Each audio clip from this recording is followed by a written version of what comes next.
My name is Derek, and today I'm going to be showing you my way of replacing a damaged connector and a charge port on an iPad. Let's get into the video.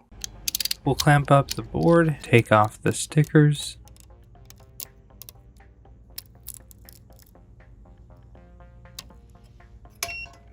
I'm going to come in with some hot air below, around 350 to 400 degrees Celsius with medium airflow. We'll pick off the adhesive, kind of holds the flex to the bottom of the board here. And now using the heat through the board, we're going to pull off the ZIF connector and then carefully push down on the flex cable and let gravity kind of naturally pull the flex off without tearing any of the pads. Just like that.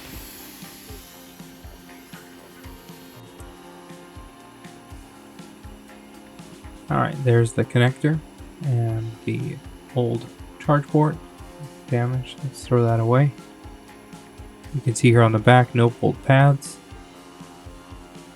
We'll add some flux and some 183 solder, kind of fluff up all of these pads so that we can put a new connector on. Make sure I have enough solder on each one of those joints.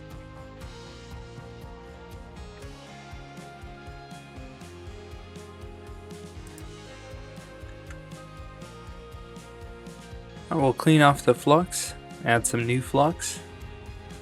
We'll get our new connector out. Now this connector has two different types of plastic. The flap is a weaker plastic, so it'll melt under temperature. So for that reason, I will be again heating this from below. And you want to do this before you do the charge port, otherwise you might end up melting the solder that you use to attach the charge port. So if you ever have to replace this connector, you're pretty much guaranteed to having to replace the charge port as well, because there's no real good way to put this on without singeing the plastic unless you heat it from below.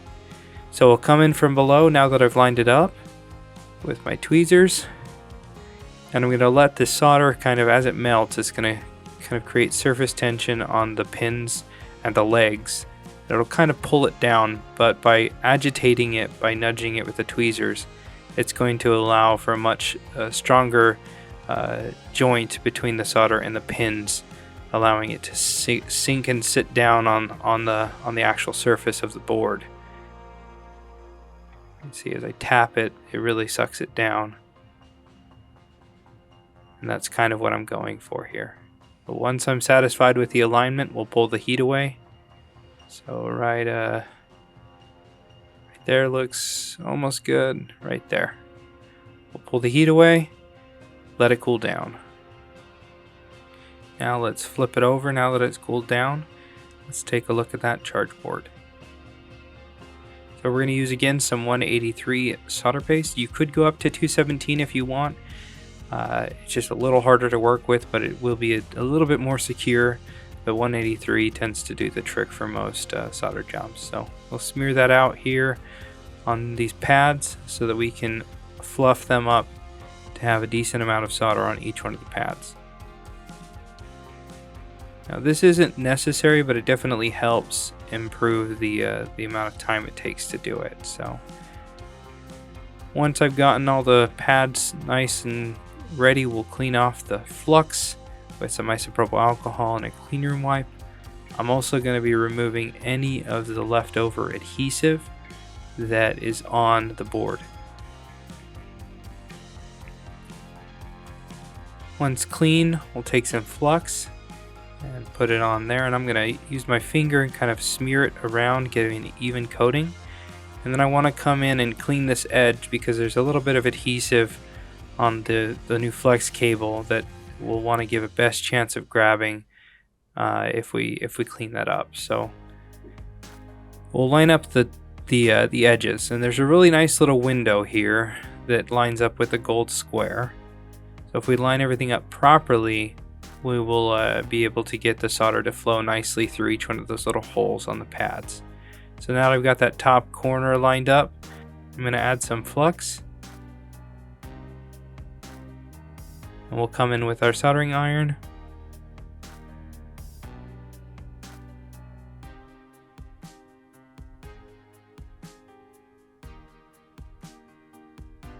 And I'm going to go and touch on these pads real quick. And what will happen is I'll be able to pull some of the solder up through each one of these pads. And it kind of anchors this area, so you can see they're nice and covered there. We'll move down to the other side and do the same thing. Then we'll carefully go over each one of the pads, try to pull as much of that solder that's down on the board up through those holes, getting the flex cable as close as it possibly can to the actual board. Once I've done that and I'm satisfied, I'm going to go ahead and add some extra solder, add some more 183 to the pads, go around and get them to be nice fluffy pillows.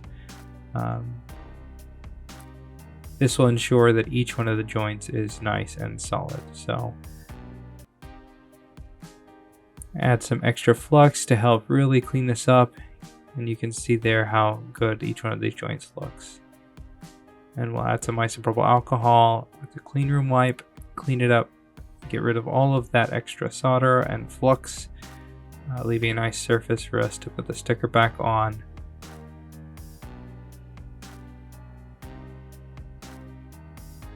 Here's a closer look at the connector.